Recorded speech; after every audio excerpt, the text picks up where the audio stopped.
Welcome to the Breech Birth podcast. I'm Sasha Hopkins, private midwife, breech birth educator, and your host. This is a space to hear the real, raw, and powerful stories of women who have experienced breech birth in all its layers. Each episode features honest conversations with women who've experienced breech firsthand, offering insight and reflection. This podcast was born from the knowing that these stories need to be heard to inform, connect, and reclaim the story of breech birth.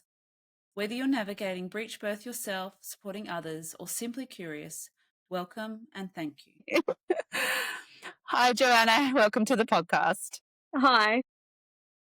So before we get into your story, a couple of context questions. How many weeks were you when you had your breech baby? 41.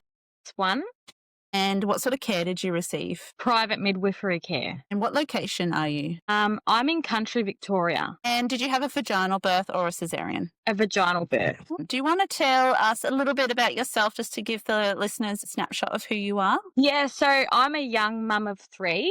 I had my first baby when I was 19 and now I'm 24. So I've got 2 boys and a little girl. My little girl, who was my breech baby, is 4 months old tomorrow. So yeah, it wasn't that long ago. It was in May that she was born.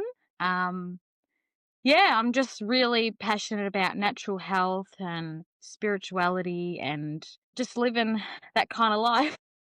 Beautiful. Perfect. Thank you. So you've said that you had 2 babies before your breech experience. Could you give us just a little snapshot of what sort of care you had and what kind of birth you had, and if there was anything from that experience that you brought forward in your last one? So my first baby, like I said, I was 19 and I went down the public system, and there was a program I went through because I was a young mum. There was 2 midwives I seen through the whole thing. It was sort of similar to MGP, but that midwife wasn't there for my birth. It was okay. I was with a lot of mums who were going through disadvantaged situations. I didn't really feel like I fitted into that group despite my age. I did get a good friend out of it though, who was married at the time, still friends with her, which is good. The birth was maybe a shoulder dystocia. I don't believe it was. After talking with private midwives, it was a vaginal birth and just felt like I wasn't listened to and I wasn't valued, and my motherly intuition was just bypassed. It was quite an awful experience. Then when I had my second baby, which was planned, we wanted to go private because we wanted to avoid all the drama and the red tape and all of that. So that's how I found home birth, looking through private options. I wanted a midwife because I didn't want an OB, because I'd seen like an obstetrician that there can be higher rates of cesarean and things like that with them. So I went through with my second baby. She wasn't a sole trader. It was more of a bigger business. So I had a really good relationship with her, the midwife. She come to the house for the appointments, which is really good. And she met my husband and my other child, and it was lovely. I really connected with her. So I had that baby vaginally in hospital. It was a transfer. That happened because I was taking too long. So I don't believe I was taking too long, but that was their rules in that business. So I learned a lot from that as well. I also learned that I need space and privacy. Even though I felt connected to that midwife and I trusted her, I needed that space, which I didn't feel like I got with her. She was more hands-on, and like, there's nothing wrong with that. A lot of women need that and they really love that support, but I'm a bit of a lone wolf in birth, other than my husband. I only really want him or just to be on my own. So I think I felt a bit put off, and I transferred 2 hours away from me to Melbourne. I ended up having a crisis of confidence during that and had an epidural. And then he was born very shortly after that. But my first birth, I had 3 second-degree tears because I did the manoeuvre. Mm-hmm. And the student midwife did a manoeuvre too inside me with the shoulder dystocia. And I don't remember them asking for permission if they can do that. Same with the needle for the placenta. So that's probably the thing that's traumatized me, because I didn't know what was going on. I was just not there. So yeah, this next birth with my second son, the midwife understood all of that, and there was a lot of consent involved in that. So it was really good in that way. And we left shortly after, and I only had 1-degree tear. So all of that was a lot better. She did the warm water in the bed on the perineum, and yes, it was good. There was another midwife that I wasn't expecting to be there because I'd gone overtime. Yeah. So that's the first 2 births. Yeah. And so did you plan your third pregnancy? Yes, I did. Yeah. Yeah. It sounded like there was some doubts around the care, or not quite the connection or care that you wanted with that private midwife. Did you look for a different midwife for this next one, or stay with the same practice? No, I got a different midwife. She's a sole trader, and we spoke on the phone and we just connected straight away. Very similar values. And I spoke to her straight away about how I ran out of time with my second birth. And she said that she wouldn't be leaving. She'd just sleep. Even if it was days and days, like she'd be there. And that's why I knew that was the right midwife for me. It wasn't only that, it was just I knew that I could lead things with her, and that's what I really needed. Yeah. Yeah, beautiful. So you found her at the beginning. And how was your pregnancy with this baby? So I had 2 miscarriages before this pregnancy. So I was panicking up until about 20 weeks about loss, because the losses were a bit later on. I think the first one was like 11 weeks, and the next one was 14 weeks, but it was a miscarriage, a second one. So I just felt like I was never safe. You know how sometimes people get to like 12 weeks and then they're excited to tell everyone, tell the world, and, everything's fine. And I didn't feel like that. But other than that, it felt like the healthiest pregnancy. I had the most energy, despite having 2 little boys to look after. I had SPD in the first 2 pregnancies. Can't remember what like the real word for that. Something symphysis pubis dysfunction. That's right. Was really That's awful. it. Yeah. I didn't get it this time, which is apparently really unusual. Yeah. Apparently gets worse each pregnancy, but no, didn't get it.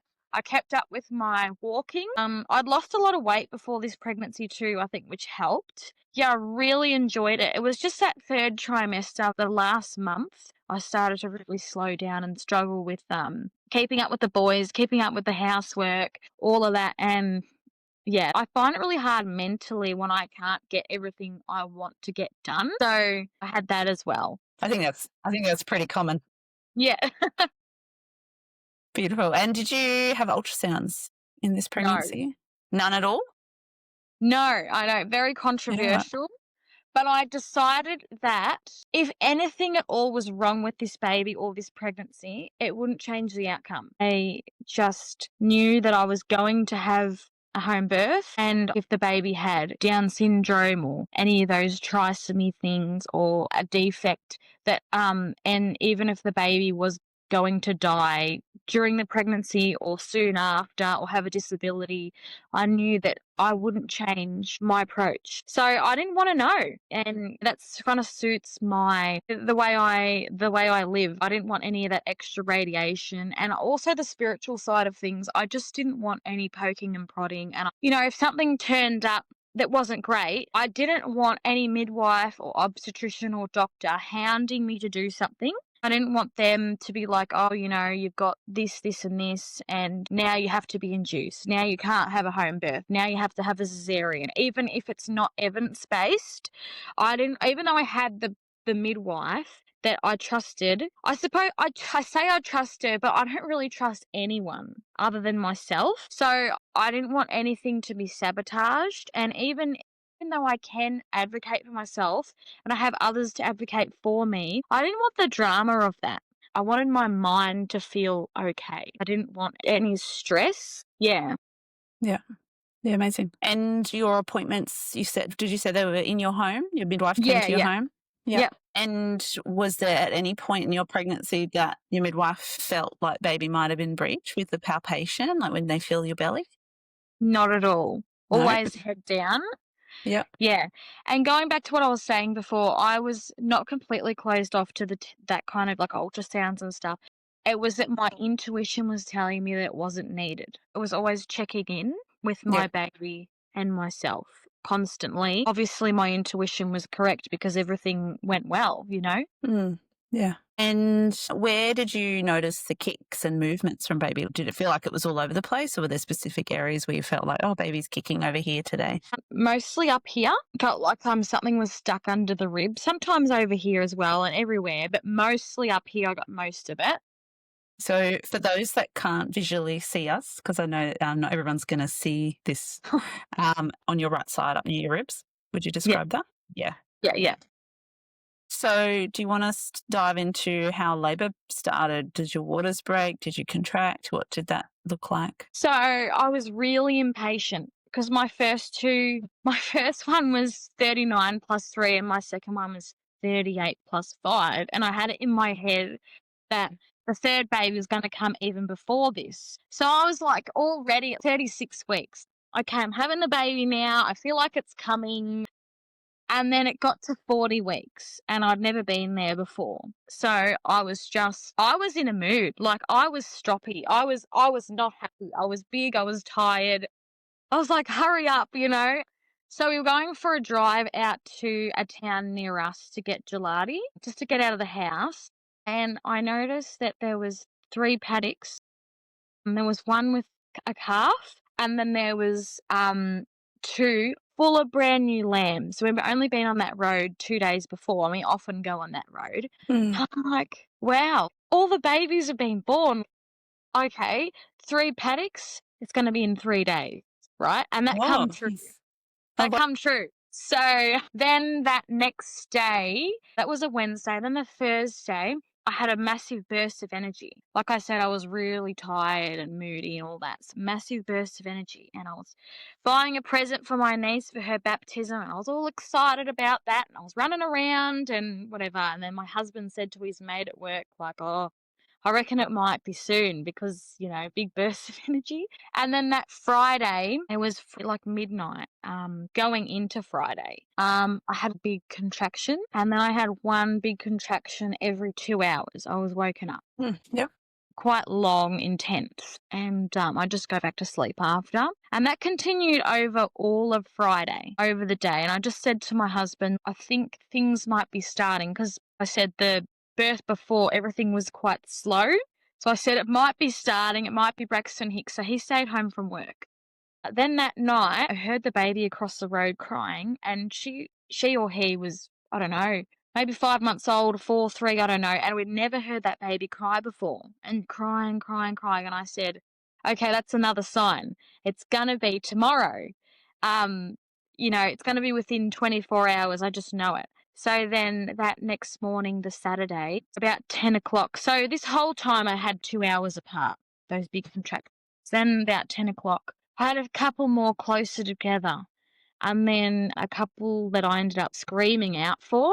And then every contraction I ended up saying, I welcome this. I am bringing my baby to the world. And that really relaxed my body. And I had it in my head that, no, it's not fizzling out. Because that's what I thought before my previous birth. I have to be in pain. I have to ramp this up.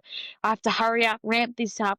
Otherwise, it's not true labour. And I didn't believe that anymore. So I was okay with it being slow. And then after the few big ones, my husband left the room. I just had like this feeling that I've got to check myself, like do a vaginal examination. So I washed my hands. This is not planned. And I like did not know how to do this. And it's like, I did this. And I was like, wait. So I measured it. I thought like it might have been like 7 centimeters. But I couldn't go that way. So I thought that it wasn't real. Like I thought that, nah, it's, you know, nothing's happened. So I told my husband, he's like, that's a big deal, you know. We should probably call the midwife. And I'm like, no, it's not. I'm probably mistaken. It's probably nothing. Then I went to the toilet and I felt something. And then I was like, oh, something's there. So I yelled out to him and I'm like, what is it? What is it? He took a photo and he showed me and I was like, oh, that's the water bag. And for some reason I was panicking that it was actually the baby's head, but it wasn't. It was just the water bag, and which makes sense. So I said, run me a bath, and I left the toilet. I was holding it in place, walking there all funny, holding in place. And then like he ran the bath, called the midwife. She's like, why didn't you tell me a bit earlier? How far is the midwife? She was about an hour and 15, I think, Yeah, and yeah. the other one was about 2 hours away. My goodness. She said, "I think I'm gonna miss the birth." I I got in the bath and then it just released. Me and him were just in awe because my other births, my water broke like at the end. So then I thought to myself, I'm not leaving this bath. If I leave this bath, the baby's going to come. So I waited in the bath. I had no contractions at all. I just relaxed. Just sat in the bath. My husband put water in every now and then. He started getting the birth pool out, organised with the tap and the hose. And so my 2-year-old had a back slab on because when I was 40 weeks, he fell off the swing and got a toddler fracture, fractured his tibia, which was really stressful as well. Yeah. And he wanted to get in the pool and he couldn't, so we didn't allow the kids in there. And it was really hard. The midwife arrived and they had the water in there and he kept trying to jump in all the time. So there was all that going on and really loud out there with the kids and I was in the bath relaxing and my midwife checked on me and I was like, oh, I've done a couple of wees in the bath because I just knew I got out of that bath, I'm going to have the baby. So I didn't tell her this, but it was just in the back of my mind. Once the birth pool, got filled up, I jumped in. They got the Doppler out and checked and baby was head down and all good. We discussed in a birth plan meeting earlier that I like that privacy. So and I had no contractions for hours and they thought, oh, it might be a while. So we'll go out and get some lunch and they're only 5 minutes away. So they went, they suggested I put some earphones in and we put like a big curtain up so that I couldn't see the lounge room when the kids were in there. They were watching TV and our house is quite small. So I had to have the birth pool in the dining room, which was fine with me. Like I really liked the room. We painted a green colour. It was really me, the space. Like we have like all our religious figurines, statues up there and yeah, so I felt safe there. They left and contractions immediately started up again the second they left the house. And about 5-10 minutes apart and but it was only I'm going to say like 5. I was praying to God to keep us safe and all of that. What happened was I got this in my head when I was praying, change the baby's name. So we switched the name, like I switched the order of the name. We had the name picked out the whole pregnancy and then we made the middle name the first name. I said to my husband, what do you reckon? And he totally agreed. And as soon as that happened, he agreed and I agreed on it. I need to go to the toilet like that. I've got to go to the toilet for a poo. Went to the toilet. I pooed a lot and I got a bit of the water bag, like it was really coming down my leg and it got into the toilet. So I was like, oh, gross, poo, please cut it. So he got the scissors out. He thought I was crazy. He was like, it's okay. And I'm like, nah, it's disgusting. I could be in this pool for hours like this with poo. I can't do this. It's disgusting. It's an infection risk.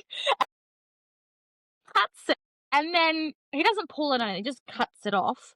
And then he goes off to try and clean the scissors. And then I felt something drop down. And I yelled out, something else has come out. And then he's like, what now? Like, he didn't say that, but that's like walking in. And then I touch down there. Something grabs onto my finger. And I'm like, I think it's a hand. And he goes, no, that's a foot. It was her toes curling. Wow. And when I first thought it was a hand, I was really worried. She was transverse. I thought, oh, if she's transverse, there's no way I'll be able to have a vaginal birth. I thought I'll have to go in an ambulance or something. Then when he said it was a foot, I was like, oh, great. I felt so much more relaxed. And then he's like, oh, I better call the midwife. And she laughed, I'm pretty sure. And they raced over. They were there in a flash and so calm. Didn't bother me at all. I was in no pain. Just wandered into the birth pool. And then she said, look, Johanna, I know you don't feel like it, but you're going to have to push. So I was like, okay. So she told me stand up and push. And then she ended up going over into another room and having a call with a colleague of hers. And that midwife she spoke to, because it was a footling breech. I'm not sure if my midwife had ever had a footling breech. I'm not actually 100% sure on that, but she just wanted some confirmation about whether or not this is going to have to be quick. I'm going to hurry it up, or if we have time. So I could hear her in the background talking to the person, and the person she was speaking, she actually had the Breech book right beside her, oddly enough. And then she took it up onto the page to foot ring Breech and said, no, she's got time. Like, it's okay.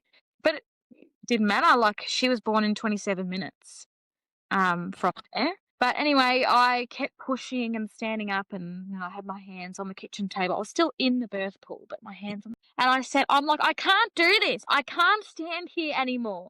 And they're like, it's okay. And then I just started kneeling down slowly.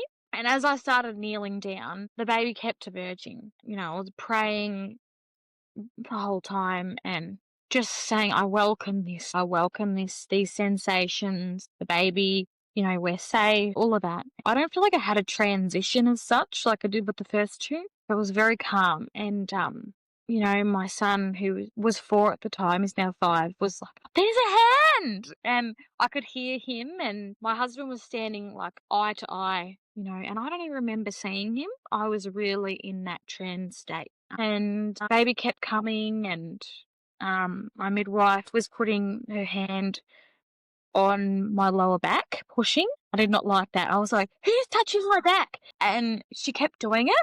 I don't know why. Who's touching my back? And then she just said, it's me, and I was like, it's okay. Then it got to the point where the head was going to come, and So you're in the water? Yeah, I'm in the middle. Yeah. And the head was going to come, and I was like, I don't remember what I said, but I was like, this is so painful, because it got to the head. And my midwife said, in previous conversations in the pregnancy when we've discussed breech, she told me the difference with breech is you've really got to push that head out rather than just sort of breathing it out when baby is head down. So she just said one big push, and I just did a massive push, and then baby just smashed into the water. And went down and scooped her up and held her. It was just amazing because her eyes were wide awake, like her eyes were wide open, staring into mine, no crying, just staring at me, and I'm staring at her. And it was just such a moment. I wasn't worried about her even though she wasn't crying. I just knew she was okay. And then my midwife suggested that maybe I suction her myself. So I just put my mouth to hers, suctioned a bit of stuff out twice, had it out into the pool. Just felt really instinctual. Then she cried, and then I held her, and she kept looking at me. Like my other babies, their eyes are shut the whole time, basically. Then I put her to the breast, and she fed so well, and like I could see her ears moving up and down, all her jaw moving. Like she was really feeding properly immediately. Before you keep going, I just had a question around when she was emerging. So you had a foot present. Did her feet sort of come out at the same time with her bottom, or did they come out first and then her bottom? Do you remember? So the foot come out. I have a video. So the foot come out, and then it's hard to see, but I think the bottom started coming out, and then the foot sort of just slammed down. Oh, yeah. So you might have had by what you're describing, it might have been an incomplete because there was one leg down and one leg up. The one that's up, it's usually straight, and as it comes down, it kind of flicks down once it comes out. That's what happened. It flicked down. Yeah. So you probably had it incomplete. And I'd want to give a description around, because I know that it got labelled footling, but being 41 plus weeks, that baby was term. So based on like what Breech Without Borders are teaching, they would actually label it as an incomplete with a dropped foot, because the foot drops as your cervix opens. She said drop foot. Sorry, I just said No, that's wrong. all right. Yeah, drop foot. That's right. Yeah, so that incomplete because we've got flexion in one of the hips. We've got flexion in a knee, whereas a footling is extension in both hips and knees. So baby's essentially standing, which is very hard for a term baby to do. Okay. I want to encourage the correct labelling because it's going to help in like sharing these stories for women to understand what their baby's presenting. Yeah. Well, thank you. I'm glad I'm saying it right now. So that's the other thing I forgot to say. Like when I look back at the birth, my baby is doing so much work. Just the amount of movement, kicking, and so your baby was doing some tummy crunches in the birth, like bringing the legs up. Oh yeah. She was working hard. She really knew what she was doing, like just amazing to see. So I think she was doing more work than me. Yeah. So she came out, you lifted her to your arms and she latched to your breast pretty soon after. Did you stay in the pool to birth the placenta? No. Straight away, the after pain started for the placenta, and being the third baby was awful. It was worse than the labour. Like, my labour was pretty much painless. So it was just more consistent. Like, I was in labour again. I was in the pool. I felt like I was slipping down and I felt like I was getting tired. And because I noticed having a breech baby, there was more effort in birthing her. I felt more work, more exhaustion. And like, the first 2 births I had were very long labours, really long, intense. Even then, I was more tired after this baby. So I asked to get out, and she was still attached, and it was quite a high birth pool. So, and I'm quite short, so it was hard to get me out. I had Michael and the 2 midwives helping. We were walking, my midwife was holding the baby, walking backwards in the hallway. And then while I was walking forwards, and she kept checking every now and then, like, "Are you there, Joanna? Are you okay?" And I was like, "I'm okay." So I think I was looking a bit crap. And I got into the bed. Yeah, so did some side lying breastfeeding, and I was just feeling a bit out of it. And the blood loss was totally normal and fine. So she got me a banana, and that brought me back to life a bit. Then I just started complaining about the after pains. And so she went to the car and got her birth stool out. And then as soon as I sat on it, she had the steel bowl ready. And the second I sat down, plopped right out, and she missed it. Oh, that's the worst when that happens. Yeah. So like, I had a puppy pad down on, so I didn't mark the carpet. But I thought that was quite funny. And then all the pain's gone. I'm all relieved.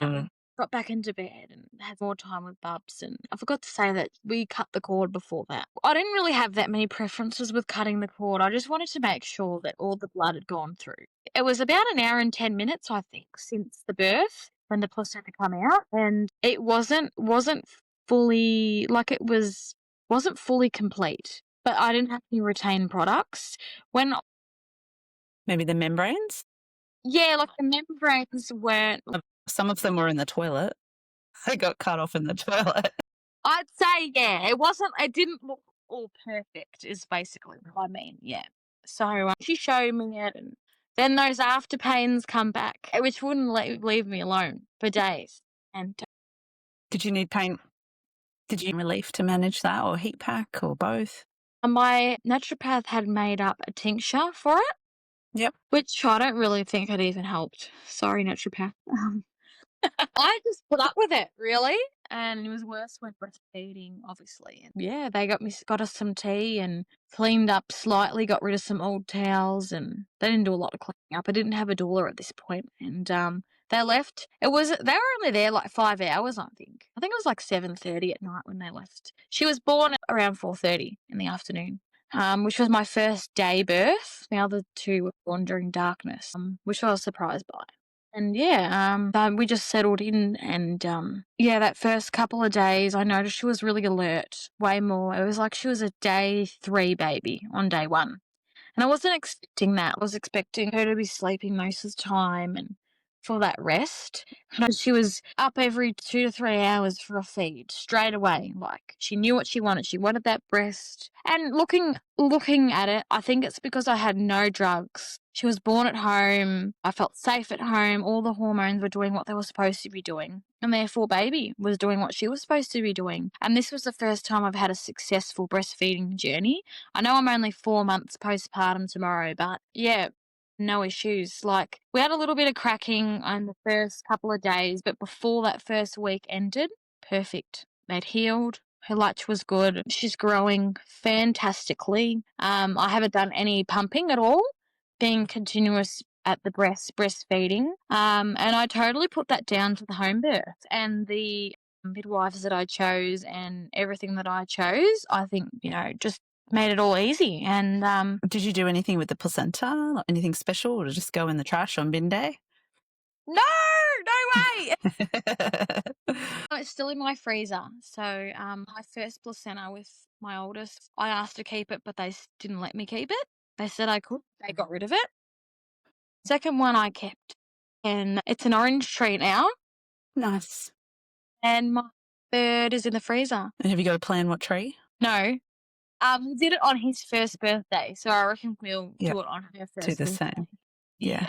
Amazing. And did you have any tearing or anything? 1 degree again. And how big was she? Do you remember how much she weighed? 3.8 kilos. Nice. That's probably why she wanted to feed every 2 hours. Yeah. She's not my biggest baby, though. Isn't she? No, my second boy, he was 4 kilos. Wow. And he was lesser gestation as well. So, knowing what you know now and having the experience that you've had, is there anything you would do differently if you had another breech baby? No, definitely not. I do not believe there's anything wrong with Breech, but I think just for my own comfort and having 2 posterior babies before, I'd maybe invest in a little bit more body work. Did you do any body work in that pregnancy at all or none? No, I didn't. I think it would even make me a bit more comfortable in the pregnancy. I'd never do an ECV or anything like that. I don't mean body work in that way. I just mean, making sure the fascia and all of that is stretching where it's supposed to be. Yeah. And did Bub need any support? I know some babies need chiro or osteo. Did she need anything or was she fine? So she had the midwife come a couple of days after for her first check, and she had a little bit of a click in her hip. Yep.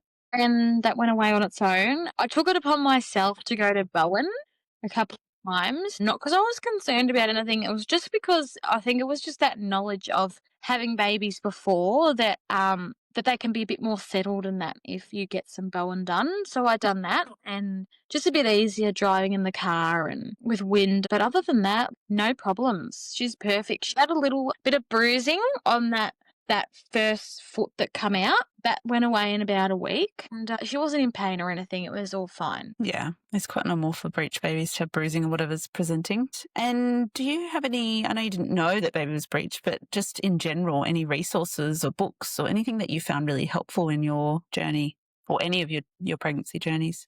So I really loved Rhea Dempsey's book. I think it's called Birth with Confidence. That was really good in talking about having the right support team there and avoiding things happening to you that you don't want to happen during a crisis of confidence. So that's like, for example, this could happen at home too, but if you're at a hospital and you went through a stage where you were just over it and you're like, I can't do this anymore, and start panicking, and that the people around you, even though your birth plan was to have no epidural, for example, the birth people around you are uncomfortable with your pain, or the midwife will say, okay, you can have the epidural, and then later on you feel upset with that regret.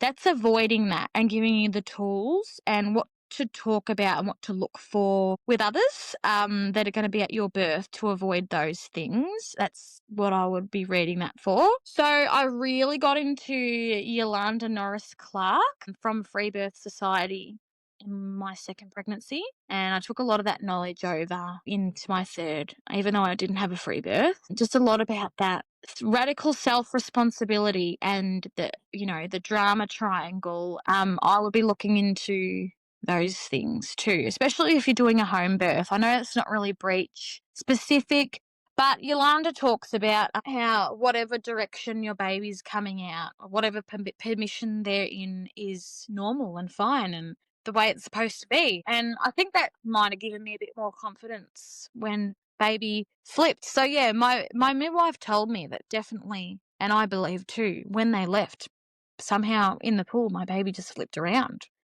So I must have had a lot of room having my third pregnancy and having my second boy being bigger than this baby for her to turn around. Yeah. Did you feel it at any time, like a big movement at all, even in pregnancy? Yeah, I felt a lot more movement this pregnancy and a lot more twisting and turning. So I could only assume maybe she was doing this over the pregnancy. And my belief is that she turned the last minute because it was the safest passage out. I believe that if she had come head first, potentially there could have been some kind of problem. I believe in her wisdom. Beautiful. Do you have any other, I mean, that was a beautiful word of wisdom right there, but any other words of wisdom or advice you'd like to give to any woman listening now who have a breech baby on board now? Not really, but just to go a bit deeper into that radical self-responsibility. So I think it's a little bit hard for me to explain, but it's really taking on board that you are the mother, you are the decision maker for this baby. Your job to communicate with your baby, have that intuition, that relationship with your baby, and don't put yourself into situations that you don't want to be part of. For example, I wouldn't be going to an obstetrician with the highest number of cesareans in the country if I was wanting vaginal birth. You know, the doctor said I had to, or the midwife said I had to do this, but I didn't want to. Don't make yourself a victim. Choose the right people. Don't let anyone sabotage your experience. Really do the research, meet and interview your midwife or obstetrician, whoever you're seeing. I'm not shaming people, but I really take it on myself that if I'd invited someone to my birth that I knew that could potentially transfer me for a reason that wasn't medical because they were anxious, that's on me for having them there. That's what I mean by radical self-responsibility. Does that make sense what I'm saying? Yeah, absolutely. Yeah. And it can be hard in that grief if you don't get the birth that you desired to point the finger at others, but still taking that responsibility of who you invited into that space and allowing them to inflict that Yeah, like the baby's birth was not my midwife's responsibility. That's how I had things, and Yeah. it was mine. And that means if something did go wrong, like I will never blame her. That's beautiful. Yeah. That's really nice to hear as a midwife as well. Okay, perfect. Thank you so much for sharing your story. No worries. It's been a pleasure. Thank you for listening to the Breech Birth podcast. These stories matter. They stretch what we think we know and bring voice to experiences that need to be heard. I'm so grateful to the women who have shared their experiences with us, raw, real, and full of wisdom. If this episode resonated with you, please follow, share, or leave a review. You can find us on Instagram, Facebook, and YouTube at Breech Birth Podcast. And if you have a breech story to share, I'd love to hear from you. Until next time, may we continue to reclaim the narrative, one story at